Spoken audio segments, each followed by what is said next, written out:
Hello, this is Kris Jantzen.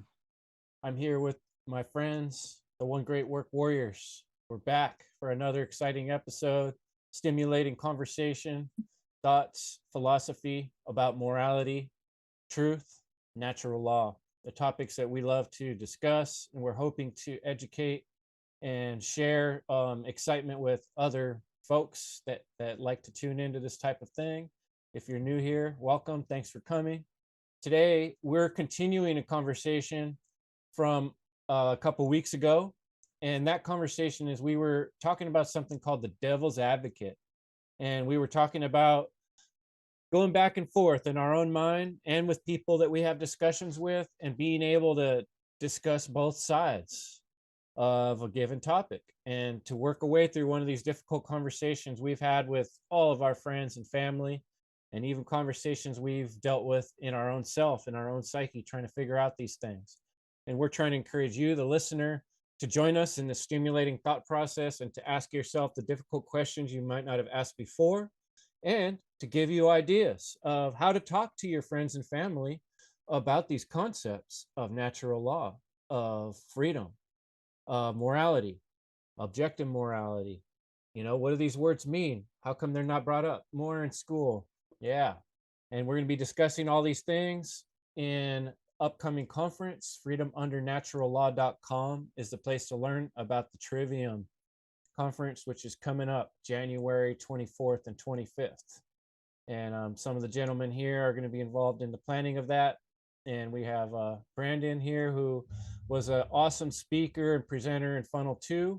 And this week, we're going to talk about the Socratic Method. So before we start bouncing around our round table of wisdom here, I'm going to hand it off to Brandon to give us a little bit of introduction into what are we talking about with the Socratic Method. Thank you, Kris. As always, you do some of the best intros, and thank you, Jerry, Jim, Derek, for joining us.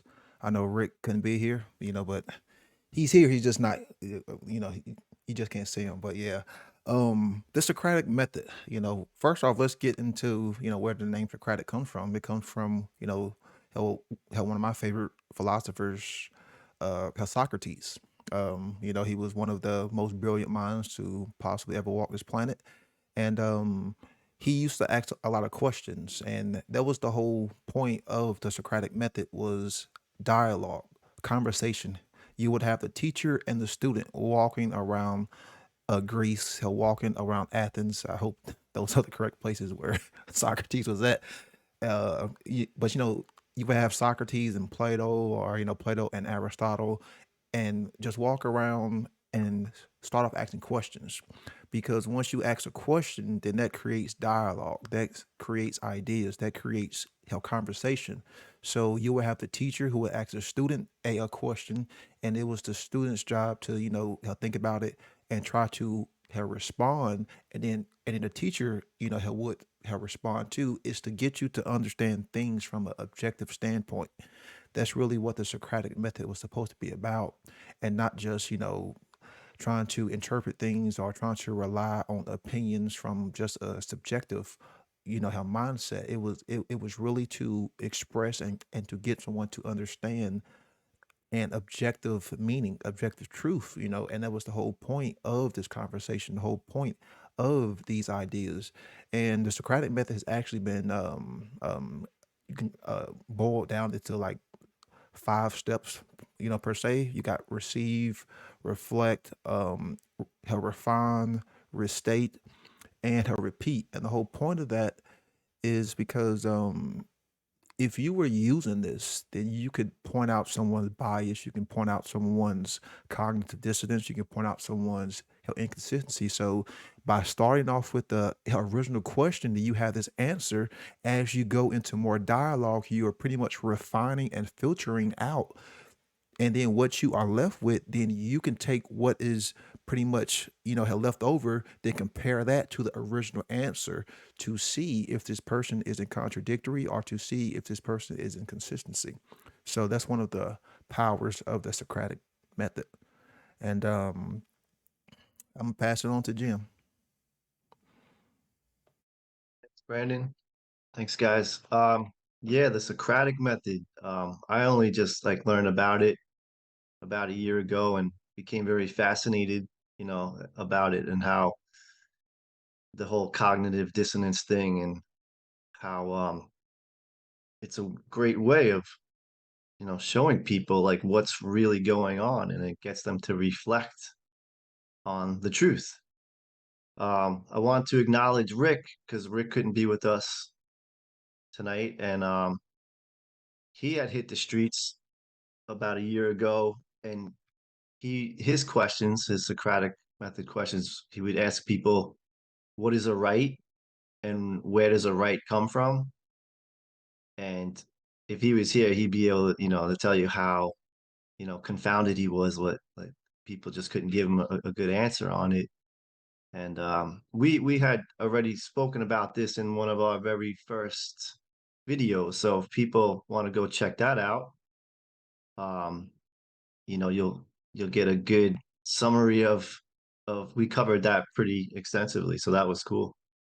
Um, I got a few questions that like I've been asking people, and it kind of like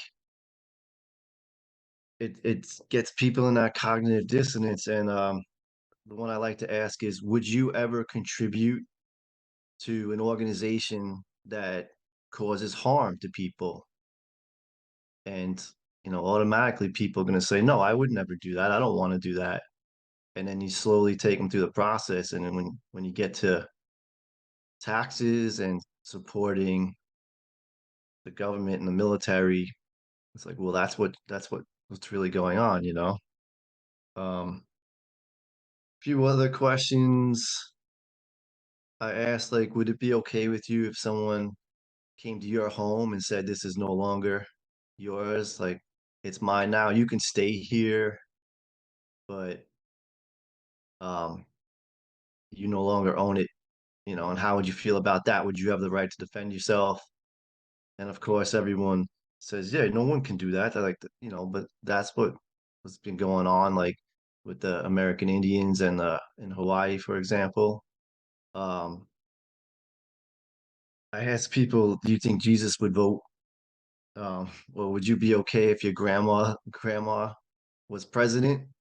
I remember asking this one girl, and I had just met her grandmother the day before, and it's just a sweet old lady. And it was like, would you think it would be cool if your grandma was became the president? She thought about it, like, because it sounds like a great, highly esteemed position and like something like a goal to aspire to. But it's like, wait, but then your grandmother's gonna be like the leader of like a military that kills innocent people. It's are you really okay with that? So and then that puts people in that cognitive dissonance that so these kind of questions like gets people to think about the morality and what's really happening. Like even though we've been programmed to be patriotic and that, it's like, well, these people are really causing harm and we're contributing to it. And so these are good ways to show that we are like, and we don't think we are, but we are. And is that okay? And then really the one of the next great questions is, would a good person contribute to an organization that causes harm to innocent people, that kills innocent people? And it's like, are you a good person? Or would a bad person do that? So, and then I think we all know too that this is a very confronting situation to put people in, but and they but it's not like you're yelling at them telling this. It gets them to think. And we know it takes time to process these things. So we're just kind of trying to plant seeds by asking these questions. So it's a great way just to do that, to I call it like to see the truth in their heart, because I do know in most people's hearts they can admit they don't want to cop to it, but if they think if they can search and sit with themselves and answer these questions, Like, and did they come to the conclusion that a good person would do that? I don't think so. So I'll pass it to Derek, and yeah, that's what I got. Awesome, Jim. Thanks. Yeah. Did you say the word conclusion, by the way? I think so. Yeah. So I Is mean, that a like, wrong term? that's a simple question anyone can ask when, all of a sudden, you're talking about something with someone else and maybe throw in a curveball or whatever you want to call it of, some kind of dialectic or narrative that they bring up that we kind of know has some falsehoods about it. You know, and there's certain ways we can ask them. It's not like, ow, because that's us kind of projecting and getting triggered by that kind of stuff. If we like suspend our fucking bullshit and what we know and all that stuff and don't invest a whole lot of time, like, oh, there's going to be expectations if I have this conversation and whatever. And half of them aren't even calm or patient. But, anyways, so you just ask them, like, hey, like, that's interesting. I heard the same thing. I'm kind of curious, though. How did you come to that conclusion? That kind of stuff. And it's not such an intrusion on their type of thing. It's like, and we talked about this with Kris earlier this morning, of just like really trying to stimulate thought and have this be inviting and maybe a little enticing to them. It's not about us. We know what's up. And it's not like we know it all and all that stuff. We can learn a shitload from anyone we engage with about all types of stuff around life, But obviously, the context is more along the lines of what we were talking about last week, or a week, 2 weeks ago, in regards to like having a free, sovereign society, broken away from the oppressive governmental type of stuff. And there's people that are going to be frothing at the mouth at us just for bringing that up, or like saying government is slavery, or taxation is theft and all this stuff. So yeah, folks get triggered pretty easily because they hear a lot of things from the mainstream media and whatever kind of all types of shit, right? And we could even ask them like, hey, like, just be in your true core essence of like understanding the truth of the matter and like staying fucking firm to that, centered with the between the two pillars of enlightenment, masculine, feminine, non-aggressive, non-violent communication is included in that, as far as like the self-defense principle, because they're gonna start talking shit and throwing ad hominem attacks on some logical fallacy shit that we talk about in the trivium. Then hey, we gotta call that shit out for what the fuck it is. And that's why we learn these things sometimes. And it's not about knowing more than the next person. It's like getting people leveled the fuck up to, understanding certain things. And we could even ask them like, hey, like, I understand, like, I notice you have like a knee-jerk reaction to that. Like, what's up with that? Like, cool, calm, and composed. As soon as we start knee-jerk reaction to their knee-jerkiness, like, where the fuck, I'm sure y'all have been there before and done that, and so have I, and it just doesn't go all that well most of the time, So that slippery slope, as far as questions, and you can ask them just things like, so how have, whoever you voted for, and the politicians you support, how has that like truly improved your life, like on a personal level, and this and that?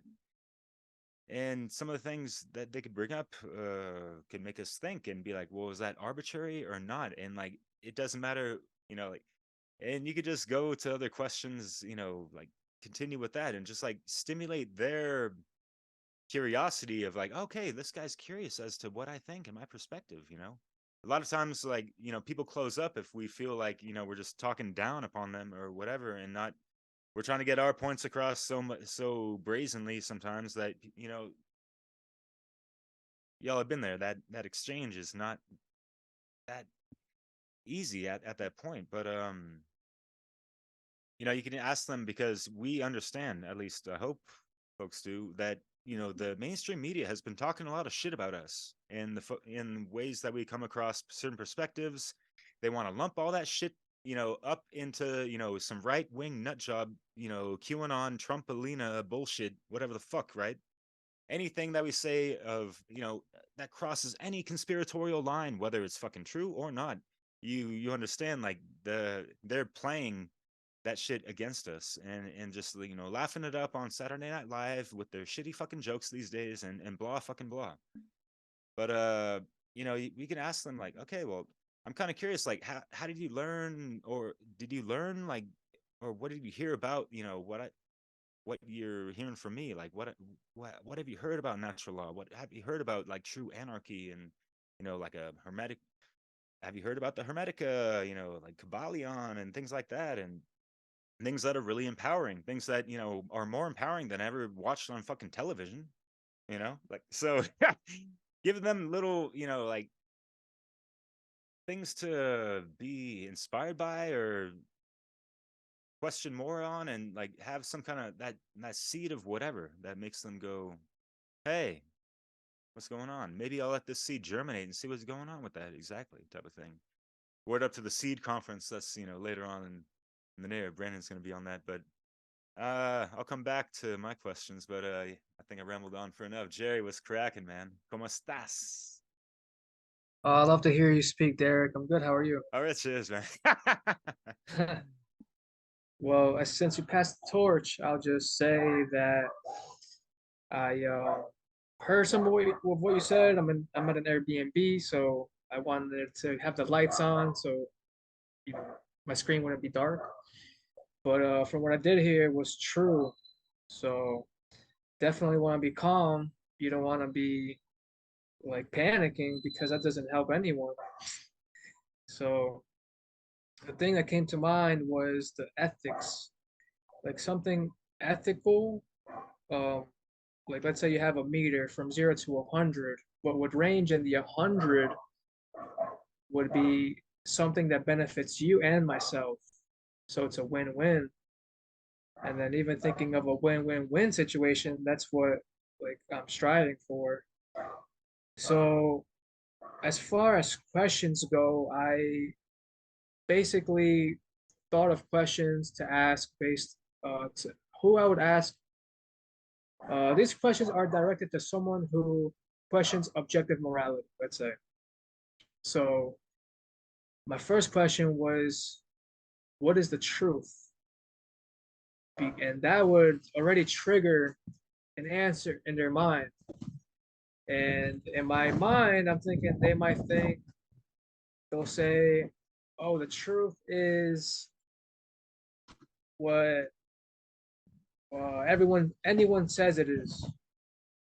So if that's the case, if someone says that truth doesn't exist, but then someone else says that truth does exist, it's illogical. It's a fact. Like they don't match.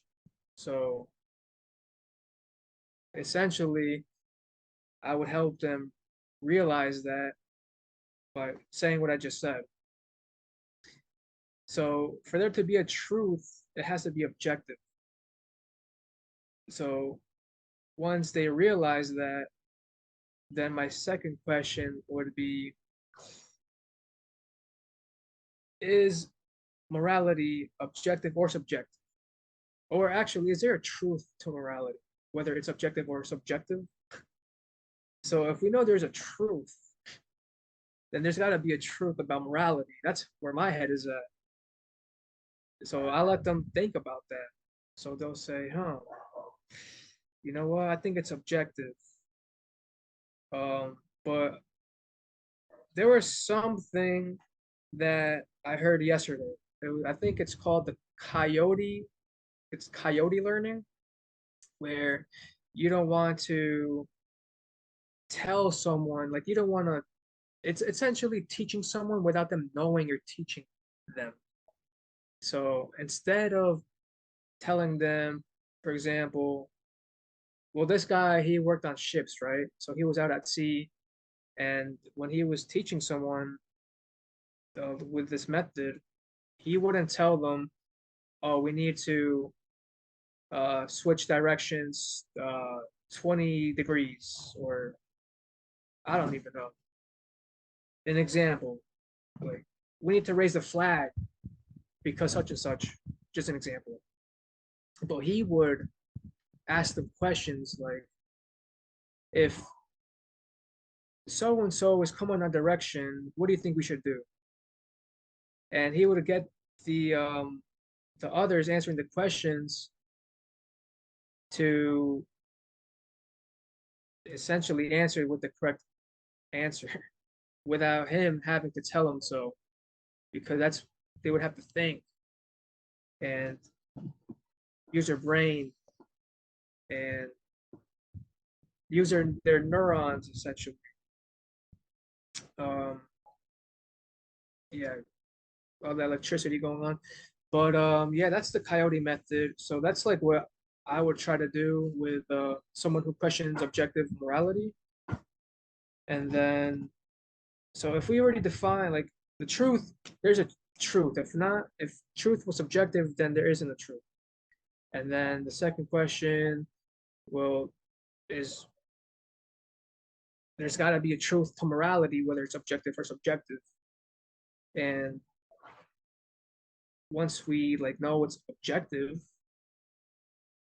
then yeah, my third question. I guess I would just ask something like, "Hey, do you think?" Yeah, I guess my second question was going to be my third, but it didn't make sense to put it as a third, so I put it as a second. So I guess those two questions really are my leverage to having someone think. So I'll leave it there. Cool. Thanks, Jerry. And the kind of the way you went through it, Jerry, is something I've done with quite a few people, asking them very similar types of questions than you just described. And I was telling these guys before I got on today, I was thinking about what questions I wanted to talk about with you guys. And I'm like, I need like some frustrating person that's going to give me the answers I don't like, And so I went on this chat. It's not Chat GPT, but it's something similar. It's a AI on my phone, and I was asking it a series of questions. And some of the ones Jerry described it were part of the path. I was trying to ask, how can morality ever be subjective? And how can I asked it, what does subjective mean? I think a lot of people, and that is important, by the way, a lot of people are confused about the terms subjective and objective. And so we toss them around a lot, but I think it is important with people to ask questions about making sure that we're using the same word. And something I've realized over and over recently is trying to talk about anarchy is a tough term. Inevitably, people think that anarchy means chaos and disorderliness or not following any rules, when in fact, that's not what it means. And I even went through that discussion here with the AI, and it seemed to be confused about what the answer was about that, because it gave me two different answers. And so, like Brandon's saying, when we start getting two different answers, that's when we're kind of like, whoa, I'm confused, and I like Derek's approach towards people, like, I can come across a lot more humble if I say, hey, here's something I'm confused about. Maybe you can explain it to me. How does that work? Because that doesn't make sense to me. Tell me, explain to me. And people love to tell you everything that they know. So anyway, I was asking this AI. So I asked him, so there's no such thing as objective morality, because the answer it gave me said that morality is often shaped by various factors, such as religion, culture, upbringing, and personal experiences. Therefore, what one person considers to be moral or ethical may not be the same as what another person considers. That's what it's telling me. And so I said, so you're saying there's no such thing as objective morality?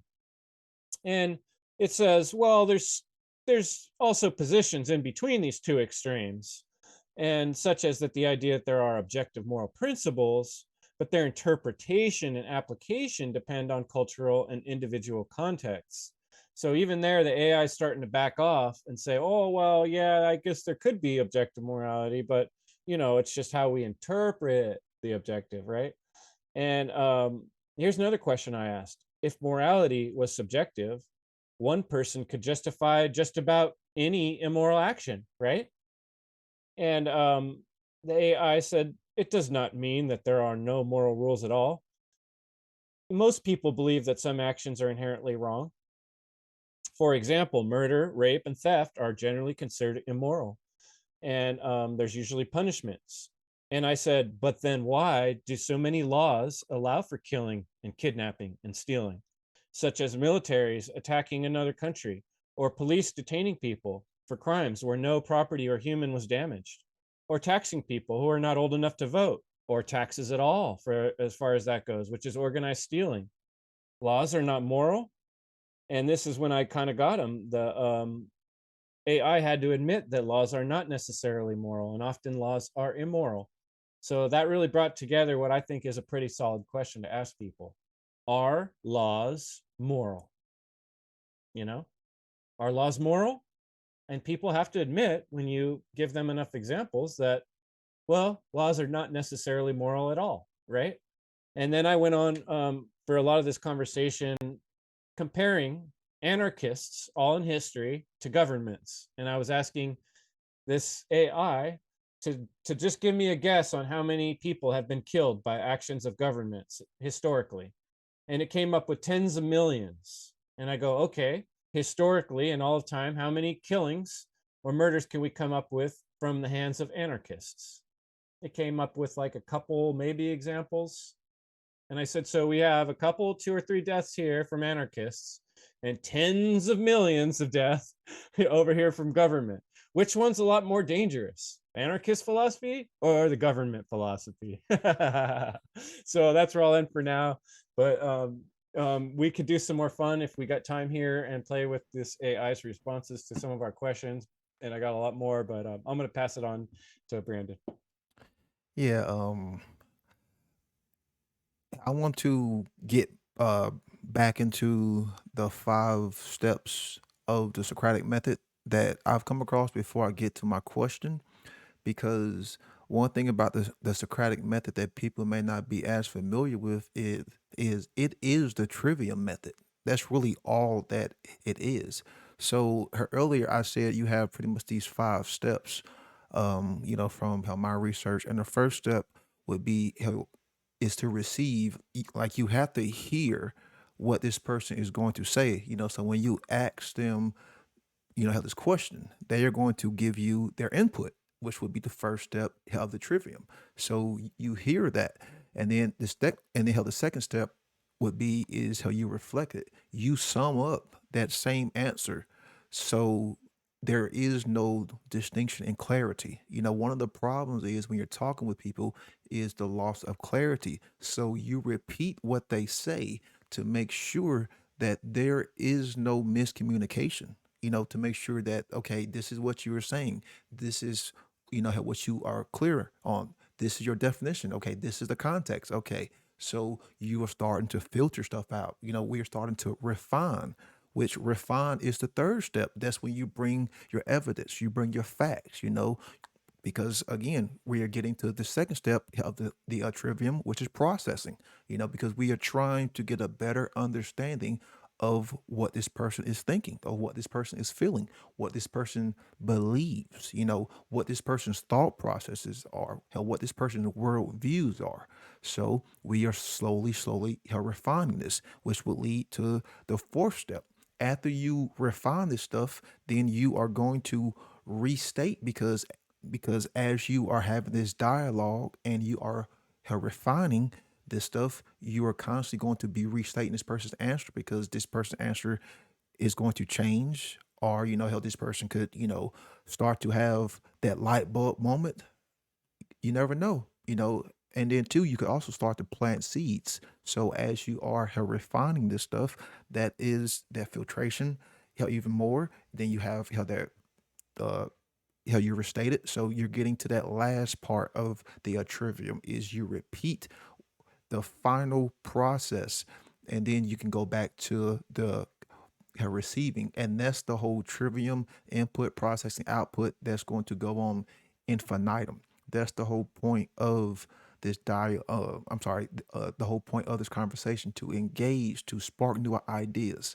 So before I get into my question, one thing about the Socratic method is you don't always have to ask your question in a catastatic, view.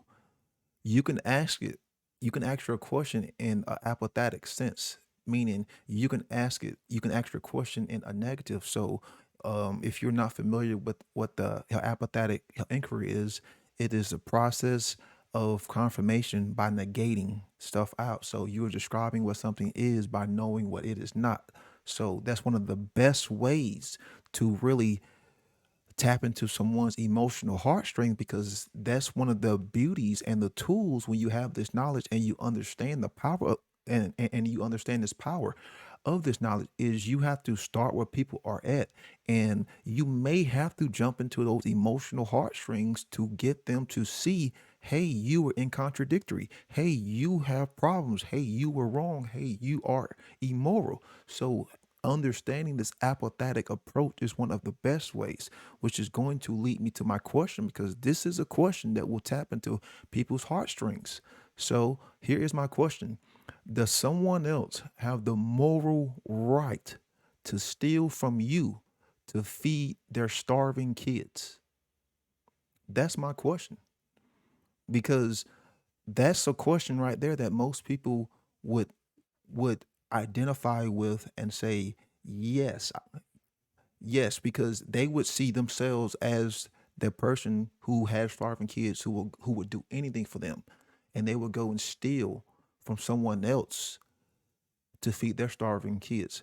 But I reverse it and put it on them. You were the one who doesn't have the starving kids. You are the one who is having your property stolen. So does someone else have the moral right to steal from you to feed their starving kids?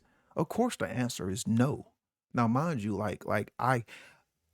yeah, I can have compassion with, because of course, we should try to preserve life. I don't want any kid to be starving, but we can't justify, wrong behavior, because at the end of the day, you're still taking something that does not belong to you, food. You know, I would rather you just ask or explain, how the situation, than someone could say, hey, like if it was me, hey, just have the food, Hell, I would give up the food on my plate for someone else's kids.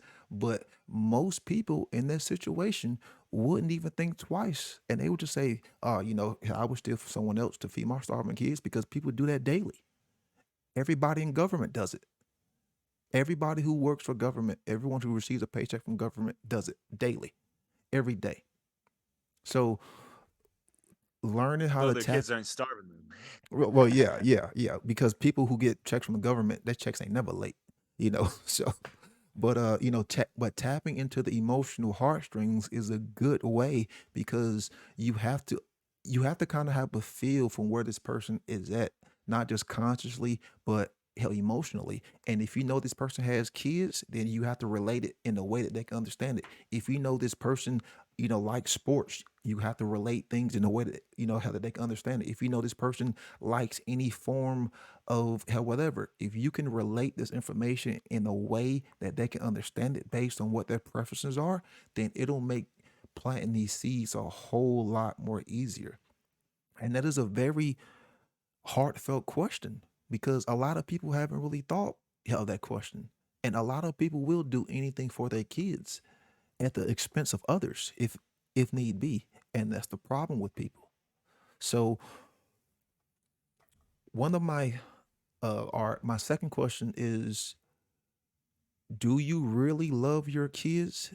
If you are Do you really love your kids, friends, or family if you are condoning theft on them, if you are enslaving them, if you are stealing from them? Now, mind you, that's not really in the apathetic sense, but how you can kind of mix and match how your questions when you are creating these things. So, how do you really love someone if you were enslaving them, if you are putting them in a position of duress, of chaos?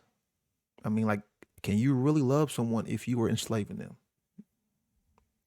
You can't, So these are some of the questions that could possibly help, in trying to get this information out, because learning to tap into people's emotions do work because we see the social engineers doing it daily. So, like I've always said, we have to use these same techniques of mind control, not for our own egoic purposes, but for techniques of mind influence. So we can use these same techniques in a more positive way.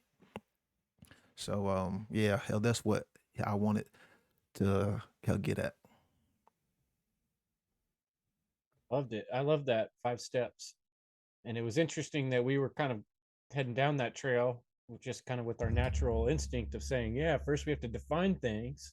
And looking back at my chat with the AI, that's kind of what I was doing. I was saying, okay, let's define, what does anarchy mean? And then I was like, okay, now that we've defined it, doesn't that mean such and such? And then it would give its answer. And I would say, well, given that you gave that answer, this is what you're saying, right? Correct?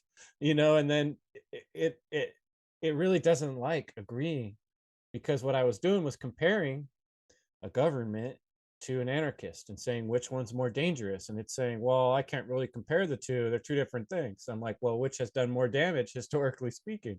And as you're taking its own words and saying, well, you said that governments are much more dangerous than anarchists. So why do we keep using them if they're killing hundreds of people?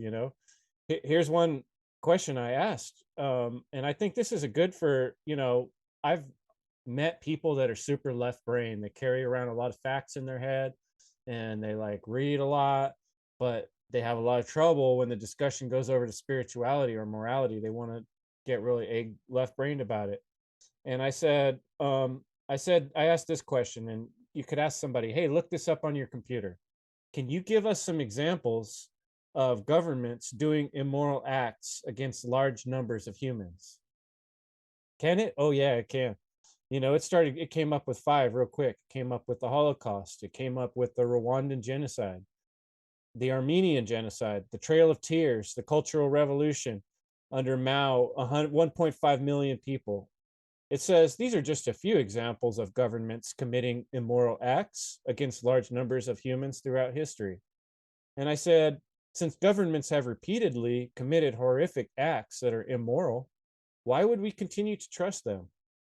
Won't they just continue to make the same similar actions in the future? And they're all long. I'm not going to read all of this, but I'm just kind of giving you some of the ideas that we can keep prompting and asking people, like, hey, you said this, so doesn't that mean this? If governments killed a lot of people in the past, what would prevent them from doing that in the future?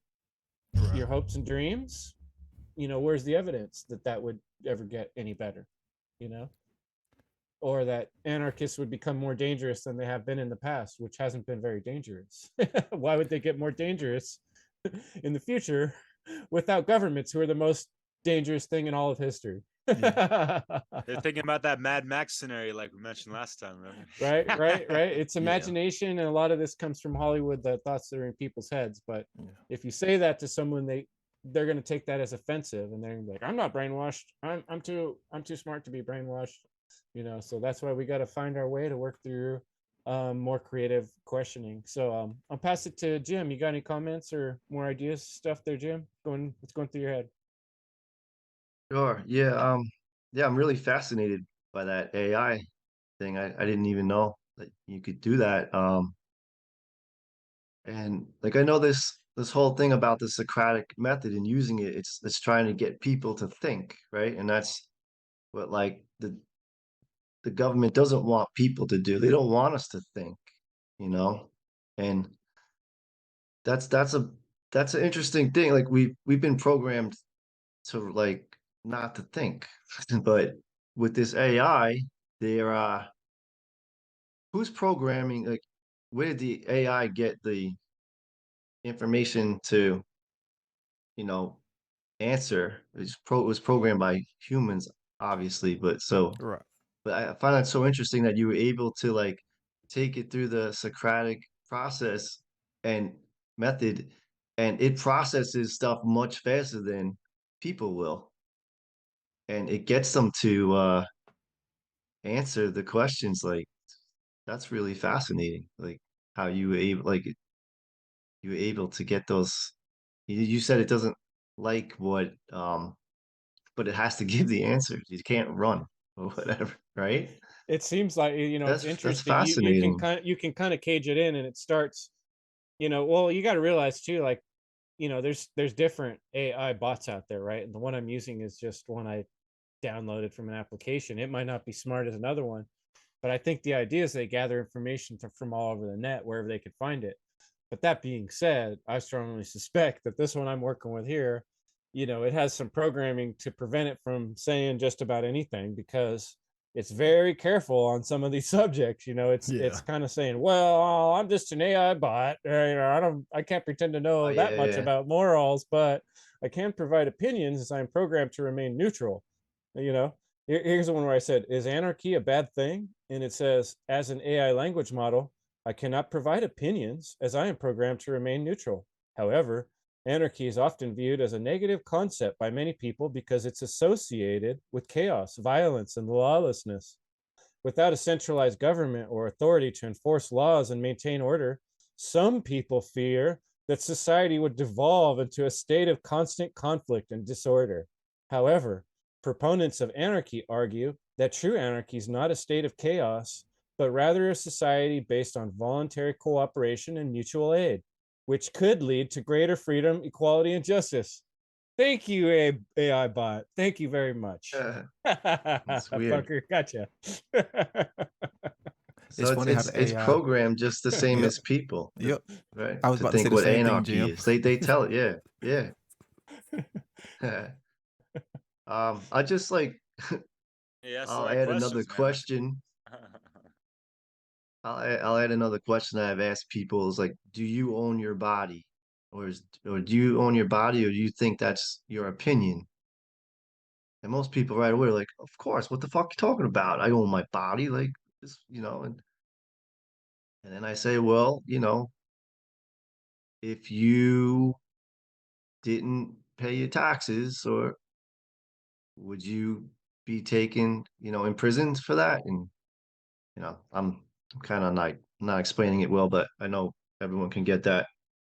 If you get pulled over by a policeman and you didn't do anything wrong, and maybe you weren't wearing your seatbelt, and you were like, well, listen, I got to get home to my kids, and I didn't do anything wrong. I'm not harming anyone.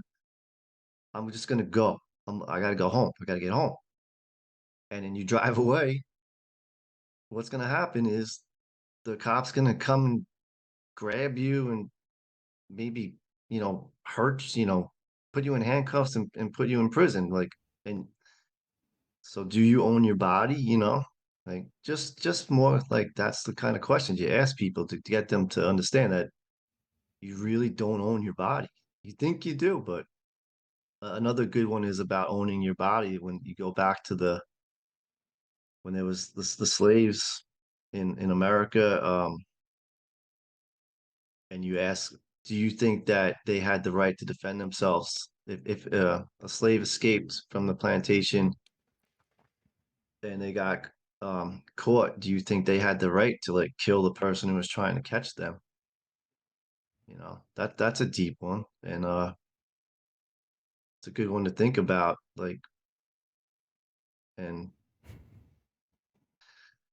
you Jim, just a know, correction. If you ran from the cops, go there ahead. is no maybe. They are going to beat the fuck out of you. There is no maybe. Like that's 100%. They're It's going to beat the true. I fuck out of mean, you. Yeah. we just saw it. We just saw it with that poor guy in Memphis. They killed him like 3 houses away from his parents' house. Like, he didn't do anything wrong. Yeah. There's proof right there. I mean, Yeah, I recently no heard a one can say story it's not true. about a guy who was handcuffed with his hands behind his back and his feet were cuffed together, and they had him in some sort of mental institution, and somehow they killed this guy by dogpiling him. I think it was 6 or 7 cops plus 3 orderlies or something like that. He must not have been following their directions to a T, and they all jumped on him and he killed him. you know and you ask yourself, what kind of force is necessary with a guy who's shackled his hands and his feet, and he's locked in a room? Wow. That's Yeah. talk about excessive force. How many anarchists have ever done that in history to a person? You know, people that care about their philosophy wouldn't want to be seen doing something that stupid, you know. And it's embarrassing. It's truly embarrassing what all these examples we have, a whole history of the world of examples of authority doing the most heinous things that you can imagine. You know, that's a pretty good track record, and that's a pretty good thing to ask people about. Have you ever heard about this? Have you ever heard about that? Yep. Have you ever heard about that? Don't these things start to indicate a pattern? You would think. And that's the whole beauty, of this, of asking questions. Because, like how I said 2 weeks ago, once you ask that question, normally the conscious mind, like wants to try to figure out how to answer. It's just like when you watch that thumbnail, video, and it has that question, forgetting the title. Like most people gonna click on it because it sparks that curiosity. It sparks that creativity. That's the conscious mind. It's like I got to figure this out. So that's the whole beauty of asking these questions. You can get some form reference. You can get some form of report. And like Derek said earlier, like in doing the Socratic method, you cannot bring your emotions in, because once you bring the emotion in, you will just stay in a form of perception or subjectivity. To truly understand things from an objective standpoint, you got to take the step back and get that different vantage points, get that different angle, so you can see things more clearly. You got to get that different scope. So that's the whole beauty of this. Once you bring your emotions in, then things won't go well. So you do have to kind of play that devil's advocate. That devil's advocate too, and then you kind of have to play stupid, as if like, oh, what would happen, like if this, how scenario, happened according to, how your answer, so, hell, you do have to kind of play dumb sometimes, but that's the whole point, because you may notice stuff, but you are trying to, spark or, teach someone else that, even though they may not know it, kind of like how Jerry was saying, with the whole method, learning. So yeah, not letting your emotions get involved, staying, level minded, clear headed. That's the best approach, because then you can stay logical and continuously create more conversation, because once you bring those emotions, you're going to shut down, and then the other person's going to shut down. But if you stay calm centered, then that's when you have that good, have rapport to go with that back and forth, dialogue, not necessarily like a form of debate, but more like a form of curiousness, and just spreading, knowledge and just asking questions. It's like if you've seen a good man on the street video, like there's a lot of people who do a lot of good man on the street videos, and you can tell, sometimes that forgetting not to play dumb, but they are using that Socratic method to ask questions, and based on what people say, that's going to lead to more question, and it can be an infinite, dialogue, kind of like with Kris and the AI. And Kris, I think that is a good way, to explain what the Socratic method was, because I'm sure you can talk with the AI for hours upon hours upon hours, and it would never end. Nah, man, forget about it. Yeah. I just gotta say one thing real quick with this whole trickster and the mixture thing, and like think of like any kind of court gesture back in the medieval times, right?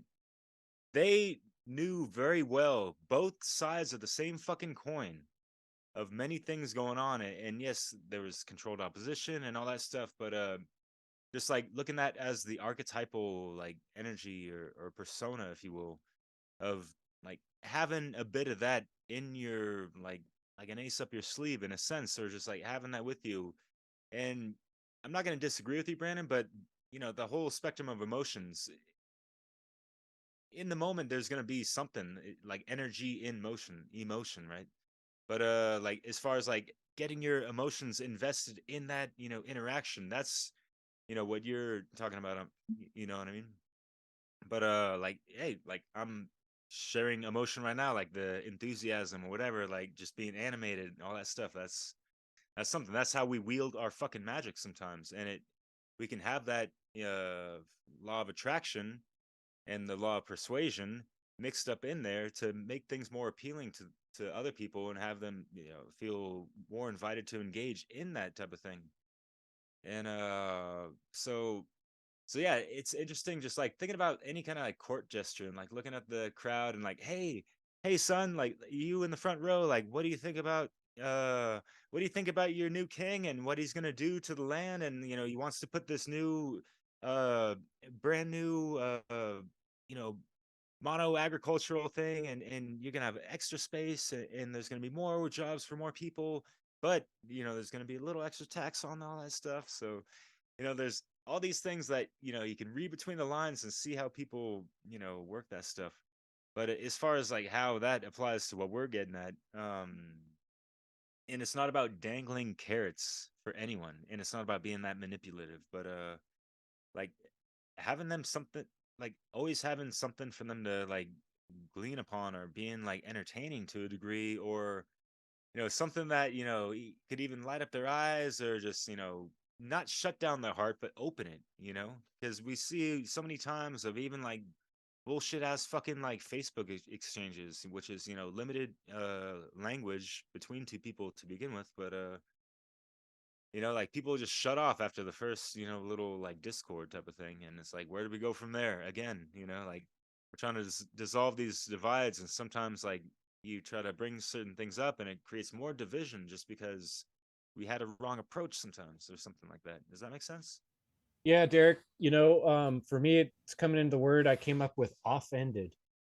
And I thought a lot about this on a recent hiking trip. And I was talking with Leslie about it and my friend Jason, and we were talking about, whenever you sense yourself being offended, you notice your emotions, you can feel it in your body. Another, my yoga teacher points that out. When you feel that emotion coming through you, you're like, what is it that's offending me? Why am I getting so easy out of balance? There's always something there for us to learn about ourselves whenever we start feeling that offended feeling. And a lot of people don't recognize that truth. When they feel that offended thing, they blame it on you. It's your fault I feel offended. And that's silly, but that's the truth. The state most your average person might be in. And so that's really tricky to deal with. And so, like you're saying, we kind of have to be cautious with that factor. Most people don't have the emotional intelligence to recognize that when you're feeling offended, it's because there's something in you that needs work, and that's why you're offended. But the other thing I wanted to point out is I was thinking a lot about what Jerry was saying about truth and asking questions about where people are at with truth. Because one thing I've come to recognize is you can get into some really long conversations and spend 3 hours with somebody who ultimately does not give a crap about learning anything from this conversation. And generally, those people are moral relativists. And if a person truly deep down thinks that there is no such thing as truth, you're wasting your time talking to them and asking them questions. Personally, I think a person has to have some level of recognition that there is a such thing as truth. Because if they're not willing to do that, you're kind of wasting your time with all these other questions. And so that is a good one up front to try to find out from someone, like, do they actually believe? And one way to do that is ask them, what's the difference between truth, or what's the difference between ethics and morality? And then you can kind of talk about what is the difference, and then what is right. Not necessarily what is a right, but what is right. What makes something wrong? Why are things wrong? If there's not a such thing as truth, talk about apophatic. I'm sorry. If there is no such thing as truth, then why do we have that word? What does that word describe? Because if there's no such thing as truth, that means everything is arbitrary and there's no solidness to anything. So how could we have physics or science? How could we have electronics that work? How could we predictably imagine where a plane's going to land if there was no truth? Everything was arbitrary. The physics could change between here and Chicago, So, if we can work with someone on asking questions and trying to find out if they really care about the fact that there is a such thing as truth. And by the way, that's what objective means, that it's the same from any angle. subjective means it's how I feel or how I see it from my body and my lens. So I'll hand it off. Anybody else got something? Yeah. Just real quick, uh, Brandon, I just want to say, like, the whole off-ended thing, like, for me, it's all about like staying centered in between the pillars of enlightenment. Like I said, like, if you're standing on solid fucking ground and solid like axioms of truth, how the fuck can you not be offended or just, staying within like core essence of who the fuck, the I am, and all that gnosis of self, you know? So that's what I, try to say. I've said that in other segments and videos and stuff, but yeah, I love that pun. Yeah, the offended. Yeah, sorry, Brandon, go. Yeah, just to clarify something how that I said with the how emotional thing, and the reason why I said that is because if you're engaged in conversation, and like someone is vibing with you, usually most of the time they're going to mimic your behavior. Like that's one thing that's taught in NLP and in psychology. So so when I'm talking about don't bring your emotions involved, I'm not talking about like don't be expressive with your body language. No, no, no. I'm talking about don't be so reactive to a answer. You know how that someone says to where it gets you to lose sight of what the true purpose is. Because the whole being are bringing emotions within your body. That's going to help bring your point a hell across, and that's actually needed. So that's one of the tools to where if is going to use the Socratic method, methods of NLP also need to be understood too, because it can help you gain much more of a report and to better target, hell, your audience or whoever it is. So, hell, that's what I mean by don't bring your hell emotions involved. Hell, don't be so quick to just react to what somebody says, because if it's really about, planting seeds and trying to get this information across, then you have to be willing to, just kind of sit back and just open up your ears and just kind of, nod your head, and just use all of that stuff, in the NLP or stuff that you learned in psychology to get a better understanding. Then you use that as information. So once you build up your next question, or hell, it'll create more report, or it'll create more conversation, because that's information hell that you're taking in. Nice. Yeah, I'd share like when I've dabbled with this Socratic method, I've ran into a problem where I know there's a psychology behind it, where people are gonna go into they want to dodge the question, like they go into fight or flight, or they just want to like run away from it. So then I know that's happening. Like they'll do anything to like not answer the question or start saying yeah, but, and then instead of me trying to reel them back in to answer the question, I get like emotional. And I start telling them, yeah, I know what's happening. Like you're in cognitive dissonance and you don't want to, you're just doing anything you can to not answer the question. So that's like my bad. Like I haven't gotten that far where I can just like reel Yeah. them back in. I'm just trying to show them like what's going on in their head, which is not working either. But We've all done that before yeah. too, Yeah, because you don't want to start attacking this person, because, like, what's this person going to do? They're going to shut down, how they're going to leave, conversation. And then have the next person who tries to bring this information up toward them, they're going to relate it back to, how them shutting down. And then it's just going to be shut off. So, you do need to have a level of self control. How when doing this, you do need to have a level of, of done some shadow work, to a degree, because, hell, when talking to people and we talking about these subjects, I mean, hell, let's be honest, you can bring up some emotional things, and you don't know how someone is going to react, so you have to be willing to to take that into consideration too. Just jumping into this blind and just thinking, oh, everything's going to be okay. It may not, because you may ask some kind of heartfelt question that may bring up some form of trauma in this person's life. It's like the question that I asked. Maybe someone had kids who starved to death. Or he'll know someone's kids who starved to death, so they're going to have some emotional outbursts. So you never really know. So you do need to have a level of self control. I think it's important to practice this because if we, are rusty, we're more likely to get off-ended. So, great points, everyone. I'm gonna type your question and see what the AI said. If someone had starving kids, would it be moral for them to steal food? Right? Is that a good way to say it? I know the way you asked it was better when you're asking a person, but I'm gonna see what this bot says. Yeah. Yes. See what the AI bot says. I wrote, if someone had starving kids, would it be moral for them to steal food? As an AI language model, I don't hold personal beliefs or opinions. It says that to almost everything I ask it.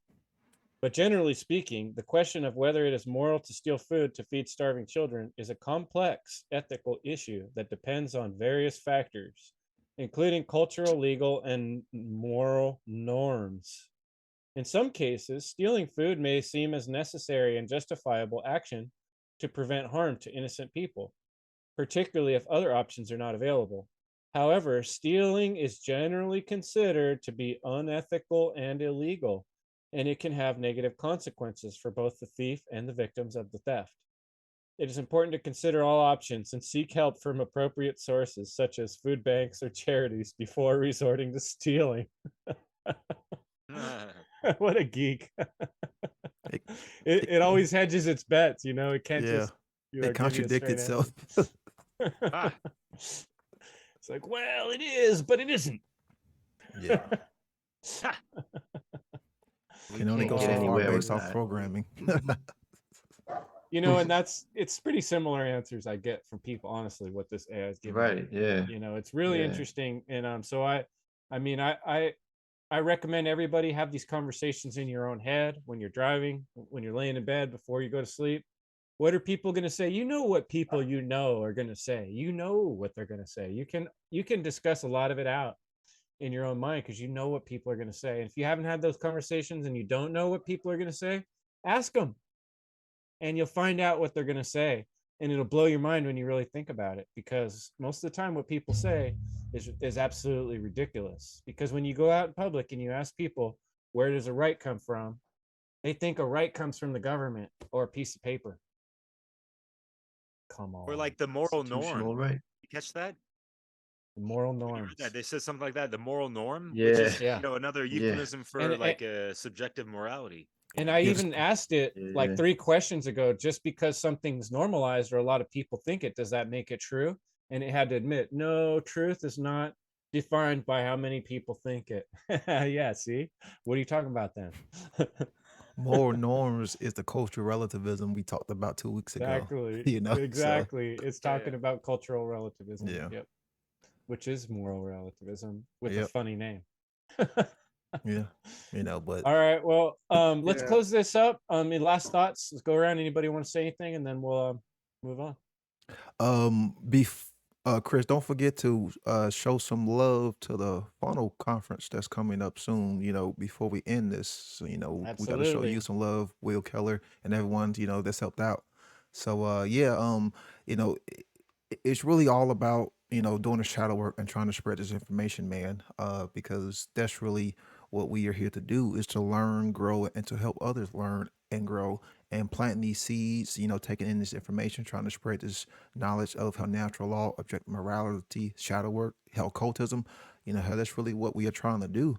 And that's what the whole point of this show is, the whole Socratic Method. We are trying to give different ways that people can try to, plant these seeds, because it is not an easy thing in today's world, so just keep on, trying to spread this good message. And,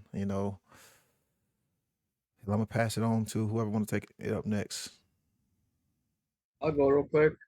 So the things that came up too was thinking, and I think there's a distinction between reaction and passion. So I get, I ask myself, am I being reactive or am I passionate? Like, I'm constantly asking questions to myself, and that maybe be considered a shadow work. So it can be done anywhere, I guess. But before I take a step that could affect others, then I ask myself, Is this the right step?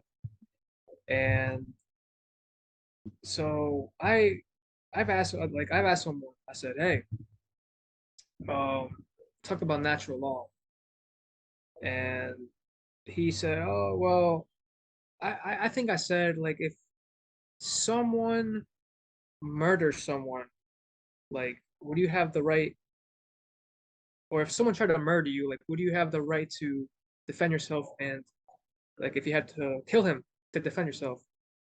His response was like, no, because what if they change in the future?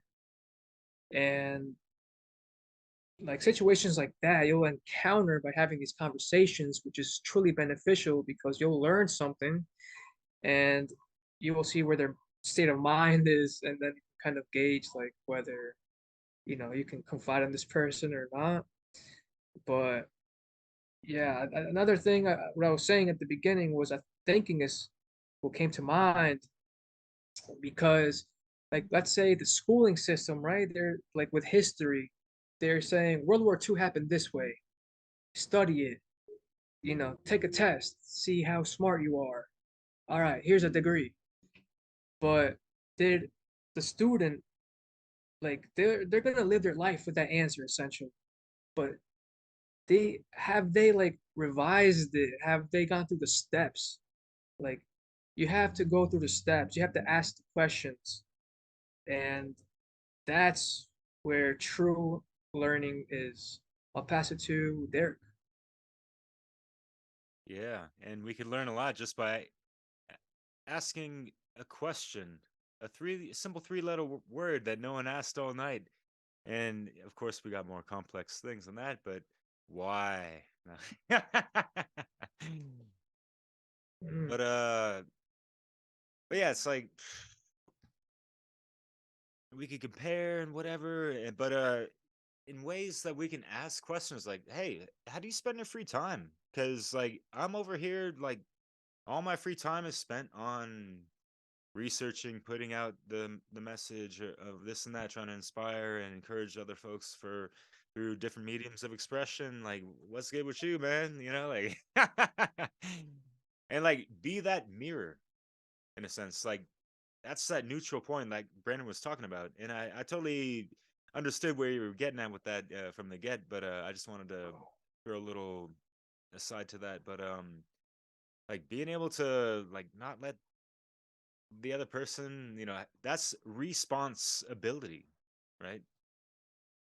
So yeah, there's so many ways we can train and like have target practice or whatever, and not in a bad way target practice, but yeah, for me and Brandon, like our jobs, like we're like out in the public talking to like hundreds of people all the time, like, and we gotta alchemize a bunch of shit even on the fly, like any given time type of thing. So you see people mashing their teeth over whatever, and yeah, like you've done the shadow work. You can see the projections and you get an insight of where those are coming from, and not let it affect you like on that personal level, because it's not about us. It's something projected from them to a degree, and we could take that opportunity to like heal anything to any fucking sliver of a percentage of whatever, right? So yeah. Anyways, that's my little bit on that, but yeah, Jimmy, what's cracking? Thank you guys. Always appreciate, that we can do these talks and share this, knowledge and that. I just like to encourage people to like look into the Socratic method and, like really see what it's about. And I mean, I can leave like go back to like that one question, do you own your own body? And think about it, and think of what are the consequences of that if you don't own your body, right? And thinking, I think thinking is huge. Like we've been programmed to believe in so much stuff. So we got to really think about moral relativism and reality of like what's truthfully happening and sit with that and think about it. So that's it. Thank you guys.